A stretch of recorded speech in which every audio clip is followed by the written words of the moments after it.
Hey, what's up, everybody? This is Charles Sebastian, and welcome you guys to another episode of the DREAMERSPRO show. We cover everything from sports, hot topics, classic debates, entertainment, and we give you guys a fresh perspective on things and how we see them. And today we got a hell of a show for you guys. Before we get into it, please make sure you like the video and subscribe to the channel. Also, we're trying to hit a goal of 200,000 subs by the end of this month. We really appreciate it if you guys sub to the channel. Help us out, obviously, if you deem the content worthy enough. Let me get into this story here. So yesterday, something special happened to me as an NBA fan. As you guys know, I'm a Clippers Kawhi Leonard supporter. And once again, the Clippers absolutely disappointed me. Absolutely, for the fifth straight year. And at the end of their playoff series, I just said to myself, man, I've had enough with this group. And then I started hearing people say that, you know, Steve Ballmer and these guys are looking to bring back the same core. And I said to myself, I cannot go through another season with this group, man. I've totally lost faith in that group, and I've totally lost faith in Kawhi Leonard for supporting him since basically 2018, 2019, man, or 2017, really, when I really started paying attention to him. You know, Kawhi Leonard has just made it hard for me to root for him, and it's not his fault he gets injured, but it's just been hard, right?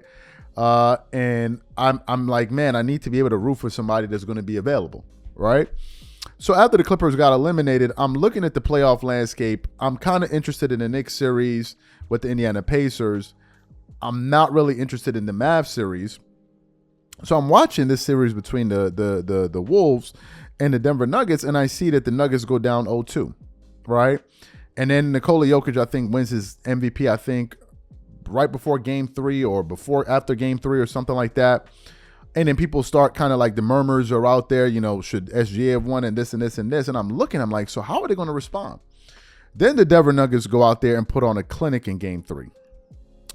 And I tune in to see, okay, let me watch game 4. And mind you, we hadn't done a live since the first round, because I was like, man, like, I was just so dejected. I'm like, who am I going to support? And I watched that game yesterday. And ladies and gentlemen, at the end of that game, I had to stand up and say, you know what? We are going to go live, because what I just saw absolutely blew me away. So as I was watching the game, I was saying to myself, I know that the Timberwolves are going to come out with a flurry. They're going to try to hit the Denver Nuggets first and knock them off balance, and then basically try to knock them out early. And they did that. Initially, they came to hit with a flurry. Anthony Edwards hit with a flurry. And then the Denver Nuggets started to respond. They started to respond in that game. And if I'm looking at the first quarter, by the end of the first quarter, the Denver Nuggets actually had a lead going into the second quarter. They had a 5-point lead. And as I was looking at the play of them, I was paying attention to Nikola Jokic, the reigning MVP. And Nikola Jokic was extremely aggressive in that first quarter. That first quarter, he took 7 shots. And he was 5 of 7 from the floor with 11 points, but he wasn't the only one, because Aaron Gordon, also who's transformed himself, was also pivotal in that first quarter by scoring 8 points for the game. So at the end of the first half, or going into the end of the first half, I was looking at the Joker's demeanor in that second quarter.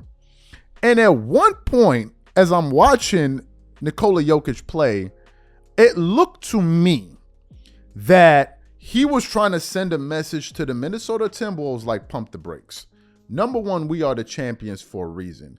And number two, I believe he was sending a message to the entire NBA and sports media landscape by basically telling them, pump your brakes before you guys start writing us off that this series is over.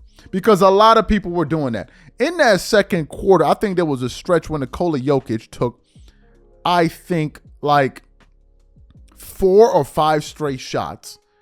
Then he comes down the floor, he bangs it on the rim, and I'm like, this guy is out to make a point. In the first half, he finished with 19 points, 5 rebounds, 4 assists, and Aaron Gordon had 14 points and 4 big rebounds. In the second half of that game, the Denver Nuggets essentially showed the Minnesota Timberwolves the difference between them and the Wolves. The Nuggets ended up scoring 51 points in the first half, in the second half, while the Denver Nuggets ended up scoring 58, but at the end, it wasn't really close. There really wasn't any distance. And to see how the Nuggets ended up closing out that first half with that dunk by Michael Porter Jr. and that 3-point shot that Jamal Murray made, going into, with the buzzer beater that he made going into the second half, I think that shot totally demoralized them, and I don't think that they were able to recover from that. So at the end of that game, we go live, and I made an announcement on the channel that I'm going to make in front of you guys right now. Ladies and gentlemen, Nikola Jokic is now my new favorite player. Nikola Jokic is one of the most talented basketball players I have ever seen. And the fact that he's able to do this against a Defensive Player of the Year and against 2 7-footers. Karl Anthony Towns is 7 foot. Rudy Gobert is like 7'2", 7'3".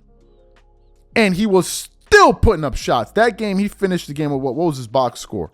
He finished the game with 35 points, 7 assists, 7 rebounds, 3 steals on 57.7% shooting. But I also want to give some credit to Aaron Gordon. Aaron Gordon finished that game with 27 points, 7 rebounds, and 6 assists. I want to say something about Aaron Gordon with 2 blocks. With 2 blocks. Aaron Gordon plays championship-winning basketball.